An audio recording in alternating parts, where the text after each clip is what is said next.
ቤተ መንግስቱ ተረብሸዋል። ስለ መንግስታቸው ሰሞኑን በአገሪቱ የመንግስት የዜና አውታሮች እየወጡ ስለ መንግስታቸው ጥንካሬና መንግስታቸው ትልቅ ከመሆኑ የተነሳ በአንዳንድ ሰዎች ጩኸት አይረበሽም፣ ከቁብ አንቆጥራቸውም ሲሉ የተደመጡት ጠቅላዩ የአገሪቱን ወሬ ጠቅልሎ የወሰደውና የህዝብ ድምፅ ሆኖ የተሰማው ሙዚቃው ቤተ መንግስቱን ንጦት ጠቅላይ ሚኒስተሩ በሙዚቃው ዙሪያ ያሉ ሰዎችን ማሰራቸው ተሰምቷል። ይህ ድርጊት ከአሜሪካ ዘንድ ጥሩ ምላሽ እየተሰጠው አይመስልም። ሁለት የአገሪቱ ሲናተሮች ካሁኑ የብልጽግና መንግስት ድርጊት ኮንነዋል። በዝርዝር ተሰሙታላችሁ። ጄኔራሎቹ ለአብይ አህመድ አስደንጋጭ ሪፖርት አቅርበዋል። የአማራ ህዝብን የመኖር ህልውና ለመንጠቅ የተተለተለ ወደ ግዛቱ የገባው የብርሃኑ ጁላ ጦር ወደ ማለቂያው ስለመቃረቡ እየተነገረ ነው። ጉልበቱን ተማምኖ የከረመው የአብይ አህመድ መራሹ ብልጽግና የበለጠ ጭንቀት ውስጥ ገብቷል ተብሏል። ሌላኛው መረጃችን ነው። ፋኖ በደብረ ታቦር ከተማ አስደናቂ ኦፕሬሽን መፈጸሙን አስታውቋል። በርካታ ያገዛዙ ካድሬዎችና ወታደራዊ አመራሮች ላይ እርምጃ መውሰዱንም አስታውቋል። እስከ መጨረሻው ድረስ አብራችሁን ከቆያችሁ ወደ እናንተ ይደርሳል። ሰላም ጤና ይስጥልኝ። የተወደዳችሁና የተከበራችሁ በመላው ዓለም የምትገኙ የሚዲያችን ቤተሰቦች እንደምንቆያችሁን ሁለት ሰዓቱ መደመጥ ያለባቸውንና ትኩረት የሚሹ በርከት ያሉ መረጃዎችን ይዘን ቀርበናል። እናንተም እስከ ዝግጅታችን ፍጻሜ አብራችሁን እንድትቆዩን በአክብሮት የጋበዝን። አሁን በቀጥታ ወደ ዝርዝር መረጃዎቹ እናልፋለን። የአራት ኪሎ ሰዎች ተረብሸዋል። ስለ መንግስታቸው ሰሞኑን በአገሪቱ የዜና አውታሮች እየወጡ ስለ መንግስታቸው ጥንካሬና መንግስታቸው ትልቅ ከመሆኑ የተነሳ በአንዳንድ ሰዎች ጩኸት አይረበሽም፣ ከቁብ አንቆጥራቸውም ሲሉ የተደመጡት የብልጽግናው መሪ አብይ አህመድ የአገሪቱን ወሬ ጠቅልሎ የወሰደውንና የህዝብ ድምፅ ሆኖ የተሰማው ሙዚቃውን መንግስቱን ንጦት ጠቅላይ ሚኒስተሩም በሙዚቃው ዙሪያ ያሉ ሰዎችን ማሰራቸው ተሰምቷል። ጠቅላይ ሚኒስተሩ በሽንቆጣ መልኩ ምንም እንደማይሸበሩ በቁራና በንስር መልክ የሰጡት ማብራሪያ አፈር ደም የገብቶ በቴዲ ዙሪያ ፌዴራል በማዝመት የንጉሱን ቅርብ ሰዎች አስሯል። የመዲናዋ ከንቲባ ከ20 ሚሊዮን ብር በላይ ከፍለው በቴዲ አፍሮ ሙዚቃ ላይ ያጸፋ መልስ አዘጋጃለሁ ብሎ የያዙ ስራ እንደታሰበው አልሆን ብሎ በአገሪቱ የሶሻል ሚዲያ ተጠቃሚ ማህበረሰብ ዘንድ መሳቂያ መሳለቂያ ሆኖ ታይቷል። የታሰበው መልስ ይበልጥ ፋራ የሚል ቅጽል ስም አሰጥቶት በከንቲባዋ ድርጊት ብዙ የውስጥ ሰዎች ሳይቀር መከፋታቸው ተሰምቷል። ያገዛዙ ፍርሃት የፈጠረው አፈና ብዙ የዓለም አቀፍ የዜና ሰዎች ሳይቀር እየተቹት ይገኛሉ። በፍርሃት ቆፈን ያለው አገዛዙ ፍርሃት ውስጥ ካልገባ ለምን እስር ውስጥ ገባ?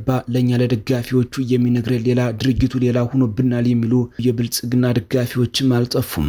በምንም የማይሸበር በጦርነት የማይፈራ መንግስት እያሉ ሲቀደዱ የቆዩት የብልጽግና ባለስልጣናት ሳይቀር ፊታቸውን እያየ መንግስታቸው በፍርሃት ርዶ እስር ውስጥ በመግባቱ የህዝብ ትችት በርትቶባቸው ታይቷል።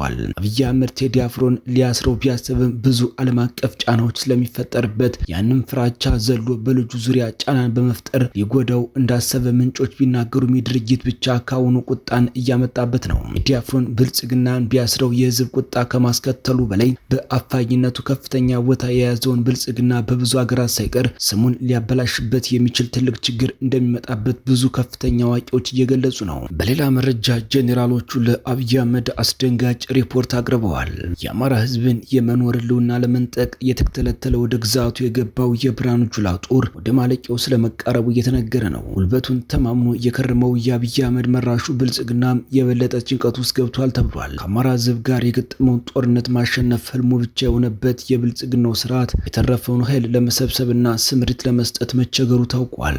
ለህዝባዊ ጭፍጨፋ የላከው ሰራዊቱ በአማራ ምድር አፈር ሆኖ የቀረበት የብልጽግናው ከኦሮሚያ ከደቡብ እያፈሰ ያለ ስልጠና ለውጊያ የሚያሰልፈው ወጣትም እንደደረቀበት ተነግሯል። አገሪቱ ጠረፋማ አካባቢዎች ያለውን ድንበር ጠባቂ ሰራዊት ሳይቀር ወደ አማራ ክልል አስገብቶ የከረመው ስብስብ ባዶ እጁን እንደቀረ ታውቋል። መከላከያ ስም የሚንቀሳቀሰው የብልጽግና ዙፋን ጠባቂ ኃይል ቀደም ሲል በሁሉም እዞችና ኮሮች በርካታ ሰራዊት እንደነበረው የሚታወስ ሲሆን በአማራ ህዝብ ላይ የፈጸመው ወረራ ግን ሁሉንም እንዳሳጡ ይነገራል። ሀገሪቱ ውስጥ ያሉ ስድስቱም የመከላከያ እዞች በጠቅላላ በአማራ ህዝብ ላይ የሚደረገውን የዘር ማጥፋት ዘመቻ ለመፈጸም ወደ ክልሉ የገቡ ሲሆን በአሁናዊ ቁመና በመሆናቸው ግን ተጨምቀው ከአንድ እዝ እንደማይበልጡ የሰራዊቱ ውስጥ አዋቂ ምንጮች ይገልጻሉ። አብይ አህመድ ከሰሞነኛው ስጋቶች ጋር በተያያዘ የሚያንቀሳቀሰው ኃይላቱ እየባከነ ነው ተብሏል። የተካረረው የኤርትራ ግንኙነት ተጨማሪ ሰራዊት ወደ ድንበር አካባቢ እንዲያንቀሳቀስ አስገድዶታል ነው የተባለው። ይህን ፍላጎቱን ለጄኔራሎቹ የነገራቸው ቢሆንም መሬት ላይ ከአንድ ክልል ፖሊስ ያልበለጠ ቁጥርና የአንድ የፋኖ ሻለቃን ያህል የመጓጋት አቅም የሌለው ሰነፍ ወታደር የቀራቸው አሽከሮቹም ግራ ተጋብተዋል። በአማራ ክልል የገባው ኃይል ለመሰብሰብ የተደረጉ ውይይቶችና የመረጃ ልውጦችም የአራት ኪሎ አለቆች ዘንድ ከፍተኛ ድንጋጤ ፈጥሯል። በዚህ ወቅት በወረዳና በዞን ከተሞች የሰፈረውን የብልጽግና ኃይል ማንቀሳቀስ የማይቻልበት ደረጃ እንደተደረሰም የሰራዊቱ አዛዦች ለአብይ አህመድ አሳውቀዋል። በተያያዘም ፋኖ በደብረ ታቦር ከተማ በፈጸመው የስትራቴጂካል ኦፕሬሽን በርካታ የአገዛዙ ካድሬዎችና ወታደራዊ አመራሮች ላይ እርምጃ መውሰዱን አስታውቋል። የአገዛዙ ሰራዊት በከተማዋ ተቆጣጥሯቸው የነበረ ገዢ ይዞታዎችን ቀለበት ውስጥ በማስገባት በተወሰደው በዚህ እርምጃ የዞኑ የሚሊሻ አሰልጣኝና የቴዎድሮስ ክፍለ ከተማ ነዋሪዎችን ለስቃይና መከራ ሲዳርግ የነበረ ባንዳ እንዲሁም የከተማዋን ሕዝብ ሲያስታድድ የነበረ የአድማ ብተና አመራርና ሌሎች የጥፋት ኃይሎች አዛዦችን ጨምሮ በርካታ ያገዛዙ ተላላኪዎች እርምጃ እንደተወሰደባቸው ነው የተነገረው። ይህ ኦፕሬሽን ያገዛዙን ወታደሮች አቅምና ሞራል ወደ ምንምነት የለወጠ እንዲሁም ፋኖ በየትኛውም ሰዓትና ሁኔታ የታቀደውን ወታደራዊ እቅድ ከመፈጸም የሚያግደው አንዳች ምድራዊ ኃይል አለመኖሩን በግልጽ ያመላከተ ነው ብለዋል። እንዲሁም 23ኛ ክፍለ ጦር ማጥቃት የመጣን ያገዛዙን ስብስብ በማስገባት እርምጃ በመውሰድ 3 የቡድን መሳሪያና 45 የነፍስ ወከፍ ክላሽንኮቭ በማዕረግ ታላቅ ድል መጎናጸፋቸውን አስታውቀዋል።